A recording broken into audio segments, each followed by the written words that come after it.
Welcome back to The Open here on BNN Bloomberg. We're back with John Goldsmith. He's head of Canadian equities at Montrusco Bolton to talk about, John, your trip to Calgary. First of all, how did you enjoy the Stampede? It was fantastic. It was the first time my wife had gone to Stampede, and we decided to make a little vacation 3 days before the Stampede actually kicked off from the energy company. So we loved it. Tried to wear my Stampede red as best I could, but there you go. Okay, and you spoke, as you've just said, you spoke with executives at Canadian oil and gas companies. What was your takeaway? I'd say number one would be this, call it humble optimism with regards to the companies.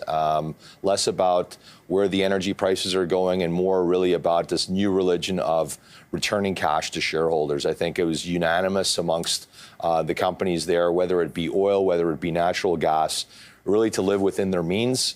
And to be able to have a very prescriptive formulaic plan to return cash to shareholders, either in the form of share buybacks or increased dividends, special dividends per se. That's been the focus for a while now, correct? At least a year. It's been, yeah, I'd call it a year and a half. But now you see it's well ingrained, not just in the seniors like the CNQ, Canadian Natural Resources, but also if you go down the market cap range to, like, say, a Parex Resources with oil in Colombia, you've just got this really big discrepancy in terms of market cap, but they all have the same type of a plan.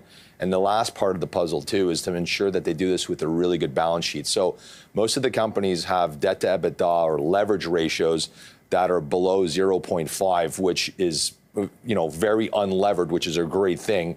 So this really big increase in interest rates we've seen over the last, call it 14 months, hasn't really impacted them. Are they discouraged at the price of West Texas Intermediate crude, which is much closer to 52-week lows than highs? So for sure, compared to last year, the bloom is off the rose from that perspective. But even at that, everybody's making money. Everybody's being able to recycle the cash flow that they're generating, even at these levels. And even for those producers that aren't hedging, and they're still able to return a significant amount of that cash flow after their maintenance capital back to either the special dividends or to the share buyback. So sure, they would like to have higher prices, but that hasn't been really impacting their overall growth goals. And I think one of the reasons why is they're not aiming for this 20% production growth over the next 3 years. They're aiming for something like more mid-single digit, like I said, living within their means, which I think is a great thing for the space. Okay, let's talk about your picks in that sector. You've mentioned one already, Canadian Natural Resources, the big one. Yeah, so if you take a look in Canada, about 73% tilted towards oil, great exposure in North America.